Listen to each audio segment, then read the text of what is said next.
Full spec or trim levels are launched, that will be December. Those cars won't be available till April. So that's where we're at the minute with this car here. Starting then, first of all, how many Leaf owners are there in the room? How many EV owners are there? Other than Leaf? No? So there's a few petrol and diesel engine owners here. I've got to convert a few people this evening. I'll try my best. Right, so all new Nissan Leaf. What's your first impressions, guys? Shout out a few things what you think to the car. Smart.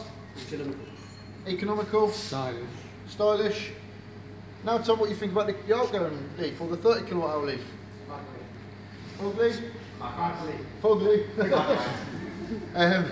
The 30 kilowatt hour Leaf, it gets mixed reviews. People like it because it's quirky, it's different, it's electric, it looks like an electric vehicle, whereas this doesn't. This looks like a normal C-segment vehicle. You could put it in a lineup with the Pulsar, the Renault Megane, the Audi A3, and it wouldn't look out of place. From the front, the styling, the dynamic profile, nice and low. You can see the V-Motion grille, which is a signature across the Nissan range. It's bold, it's pride of place right at the front of the car. You'll see in here, I'll turn the light on actually.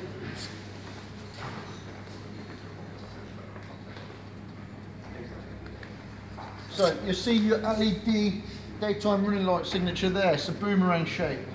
This one, I said pre-production, this one's got full LED lights. The launch edition will have the LED daytime running lights but the halogen bulb. So there's the first difference from this car to what you will actually receive. So it's got a dynamic approach, it's dynamic look and it's bold presence. The front here you can see the multi-dimensional translucent grille. As you can see they like to make words up that roll off the tongue. Under there is a radar system that works with the cameras at the top to create Pro Pilot. Pro Pilot is lane departure warning with lane keep assist, intelligent emergency braking with pedestrian detection and traffic jam pilot. It's creating a semi-autonomous driving scenarios for single lane use. If you're on the motorway, basically you can select a time and the speed that you want the vehicle to be at. So the time between you and the car in front. So the timing structure is 3 seconds, 2 seconds or 1.5 seconds. You set that time, you set the speed you want to be at, and then the car will follow the car. It will turn on the motorway, so you'll feel the steering wheel moving between your fingers. So actually, in essence, it's taking the stress out of the driver. You only have to relax and just rest your hands on the steering wheel. Above 37 miles an hour, the car will look at the road markings and it will use those as its guidance system and follow the road markings on the road. It won't change lane, it will only be single lane use. Again, the reason for that is just take the stress out of driving. If a car cuts in front of you, you've set the time distance you want to be from the car in front and the speed, so the car will just brake and ease off to maintain that gap that you've created. So in essence, it's adaptive cruise control evolving even more. There are parameters to the system working. If there's low-lying sunlight, for instance, it will affect the radar system. So as you select Pro Pilot, it will say Pro Pilot not available at this time. If treacherous weather conditions, very narrow road markings, poor road markings, it will tell you that it doesn't work at this time. The benefit of it is, it's taking the stress out. If you take your hands off the steering wheel, it will start to like pump the brakes and give you a warning. Put your hands back on the steering wheel. It's only semi-autonomous, not fully autonomous. If you do it a second time, it will do it again. But the third time you do it, it will apply the hazard lights and apply the brakes and slow down. It will assume you've fallen asleep or something's happened to you inside the vehicle. So it's a very intuitive system. It's there to help us and it's a driver aid, not fully autonomous. The current 30 kilowatt hour Leaf, the headlights, what does everyone think of the headlights on the Leafs? Yeah, they really are like Marmite. That's the Marmite point for some people. Some people love them, some people don't. But those lights have got a meaning, a purpose. They're not just there to be funky and quirky, they actually serve a purpose. What they do is they push the airflow around the vehicle and over the wing mirror. So what that's doing is reducing the drag coefficient. What we've done with this car, we've created from the V-Motion grille, starts at the front, it comes up and continues into the body. You can see the shoulder line starting from there, going around the wing mirror and then underneath. It's creating does the same aspect as those headlights did. So underneath the car, it's cleaner, it's flatter, it's smoother. Around the vehicle, The drag coefficient of airflow pushes nice and fluid, the same as over the top. And as you come around the back, you'll see the spoiler, which I'll go through in a minute, and you've got the rear diffuser. The air will come over the top of the vehicle, underneath the vehicle, it will meet and it will push out. What that is doing is creating a 0.28 drag coefficient. For an EV, that is fantastic. It's helping maximise and optimise the range that you're getting with the vehicle. You will notice underneath the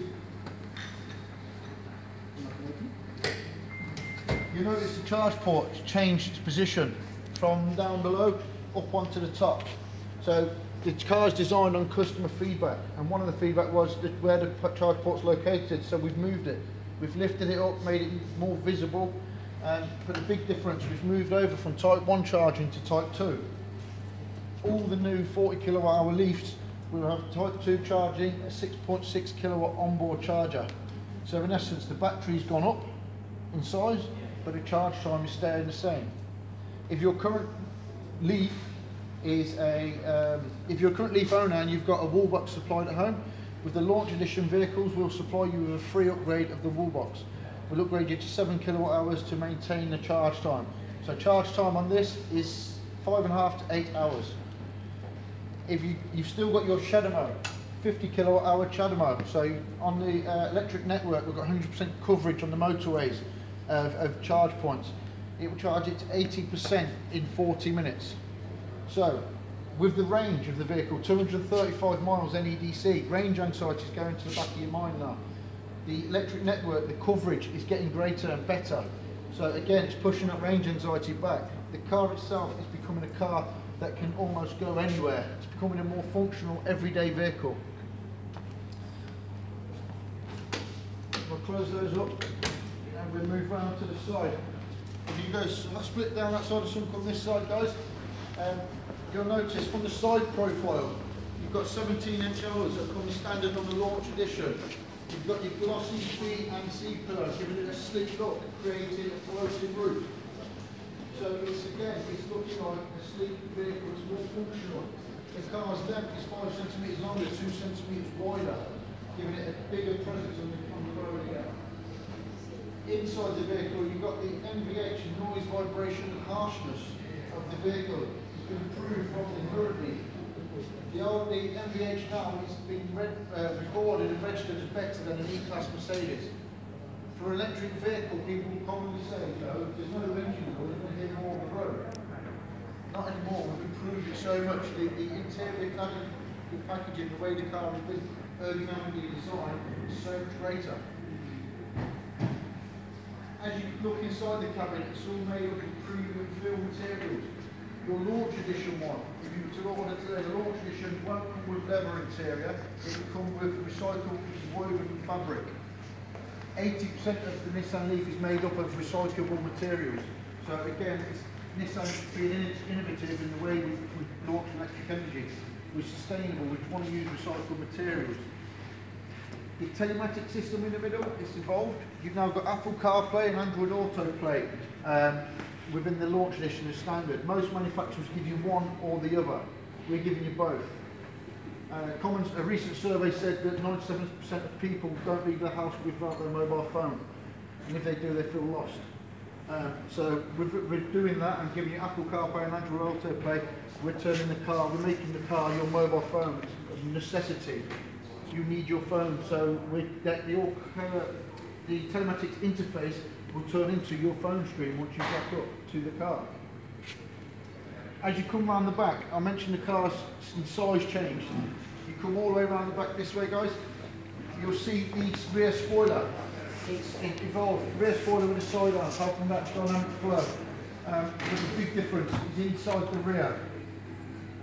Inside the boot, everyone pop your head in, 435 litres of space. That in total tells you that it's bigger than a Qashqai. The boot space on an electric vehicle is bigger than an SUV. Does that not scream volumes of where we want this car to be? It's a more functional, everyday vehicle. We had a gentleman earlier on in one of the first presentations, he brought his golf clubs with him, and yes, for the guys out there, the golf clubs do fit in the boot. In the back, as you continue to come round, if you've got a current leaf, you'll notice difference. Only small differences, but there is slightly more room the way it's early on designed. 3 full seats in the back. Cool seat belts. So that's quite tight. But again, the driver's seat, the cabin, this is the most important seat in the car. It's nice, it's functional, it's multi-dimensional in the sense that we've got the new steering wheel, the D-shaped steering wheel, giving you a premium feel. On the steering wheel, you've got your Pro Pilot button. Just to the right there, you select it if you want to use Pro Pilot. Down in the centre console, you've got a button saying E-pedal. E-pedal is basically the simulator that we've got here. If anyone wants to go on it afterwards, I've got myself and a few of the guys here will talk you through it. But in essence, E-pedal, what that is, 90% of your driving can be done with one pedal in an electric vehicle. How many people here drive on B mode? How often do you press your brakes? Minimal. Minimal. With E-pedal, 90% of the driving can be done. Your brake will always be there.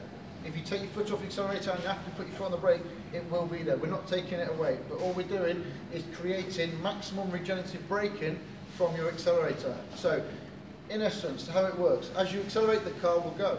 As you lift off, the car will start to brake. Your rear brake lights will illuminate to let the people behind you know that you are actually slowing down.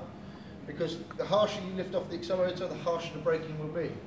The car will regenerate at a maximum rate of 0.7 G, so quite harsh if you fully take your foot off the accelerator.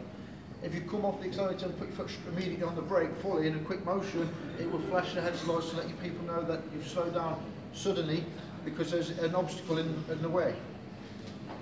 So what they're doing there is it's creating the maximum kinetic energy to create friction to regenerate the battery power. Is it all regenerative braking or does it add an element? If you're putting your foot on the brake, then it will, but 99% of it is fully regenerative braking. Part of the regenerative braking will feed into your 12 volt. So there's no alternator in the vehicle, so your 12 volt battery is actually using a slight current from your battery. It's not nothing that's going to be detrimental to range. Talking of range, inside the vehicle, you've got your heated seats, front and back. Heated steering wheel. It's more efficient to heat the individual person than it is to heat a cabin. So if you start to use your air conditioning as you're driving, you're going to see your range start to deteriorate. So heat yourself, heat your steering wheel, heat your seat. If you're going to get up early in the mornings, plug it into the house, precondition the car. Precondition it, demist your windows, heat up the cabin. So when you get in, that isn't coming off your range. You get a maximum range from when you get in the vehicle. What else is in there? You'll see the screen, your instrument cluster. You now have analog and digital instrument cluster, so it will tell you in there. It's got intelligent driver alert, so if your driving's becoming erratic, you're crossing lines without indicating, you're drifting, maybe getting a bit tired, it will give you a little bit of warning up there and tell you a little coffee cup will come up, time to have a break. So the car itself is very intuitive. It's very much thinking for you and making our driving so much more stress-free. Because let's face it, the motorways now, or the highways, is getting quite stressful. How often do you drive without pulling up in any traffic? Hardly any at all. It's always traffic. With the battery, 40 kilowatt hour battery, we've got a 110 kilowatt motor. 320 newton meters of torque, generated 0 to 62 in 8.6 seconds.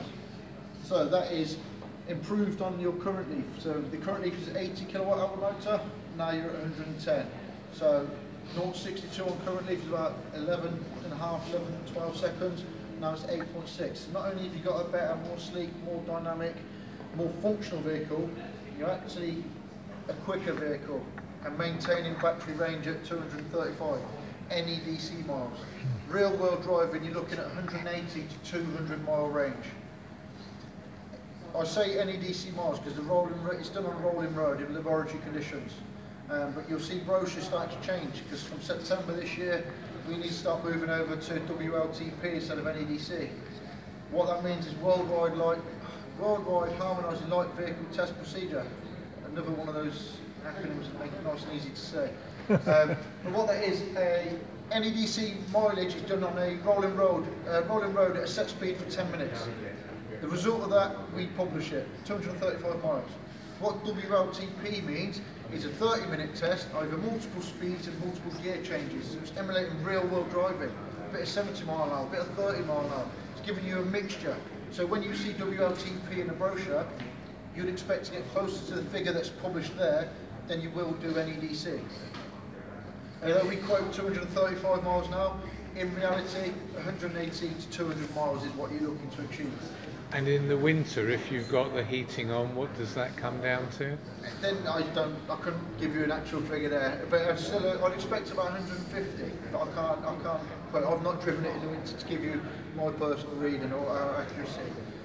Again, it's done on an NEDC. This vehicle at the moment was quoted and tested on NEDC and not gone over to WLTP yet.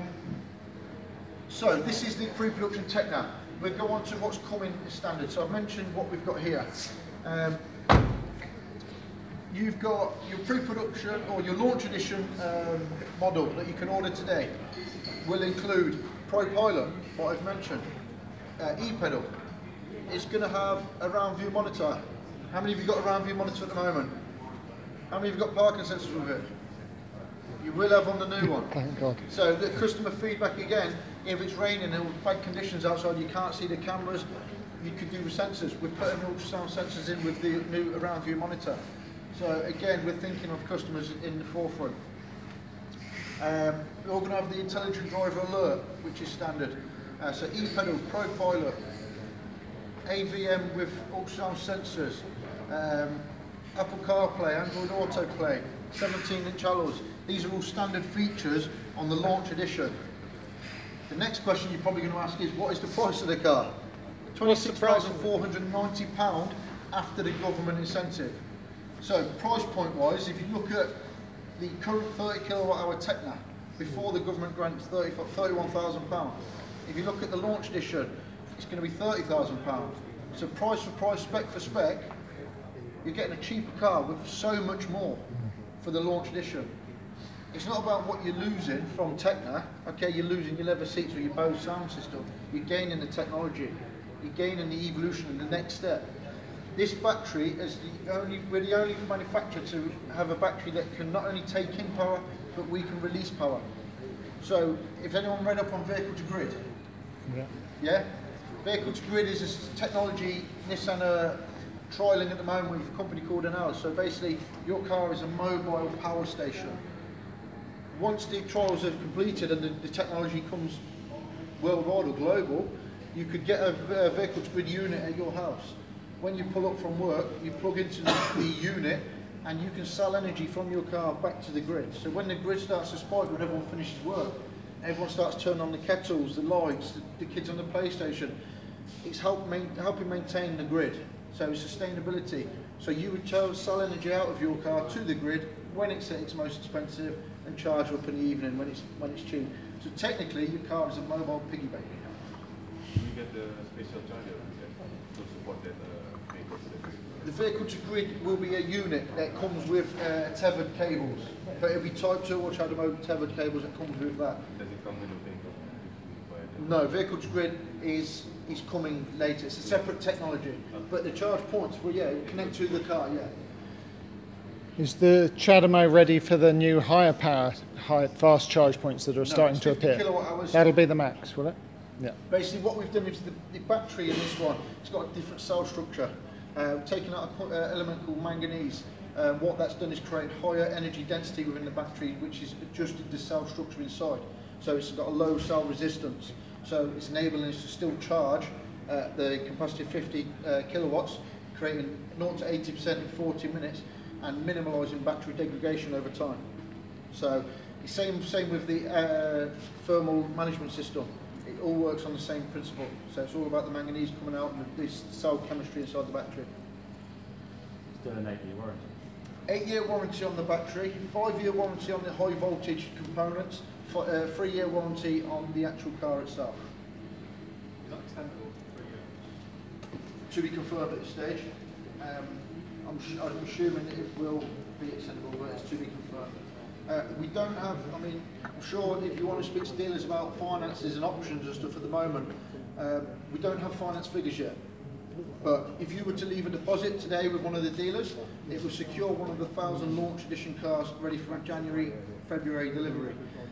If you see the brochures come out in December and you decide, oh actually I wanted the Tecna, I wanted a different colour, then you come back and speak to them and they've said they'll be happy to swap you out of the car into the Tecna.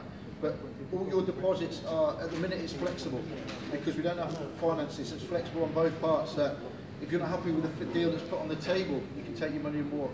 Nothing's signed and sealed until we get the figures and we get the signs.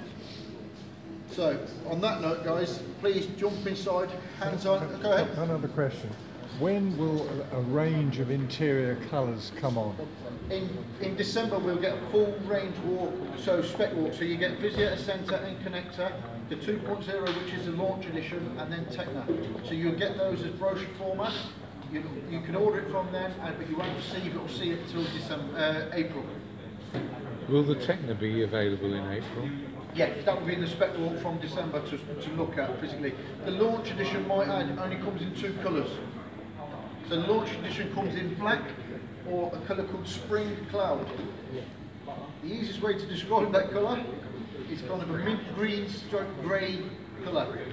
A hint of blue. It's hard to describe, but we've got a picture of it on an iPad over there, so I can show you it. It's not easy to show you these than to describe it. But guys, please jump in, have a look, have a feel, open the bonnet. Any questions, myself, all the sales stuff here, all on hand to support you this evening, okay?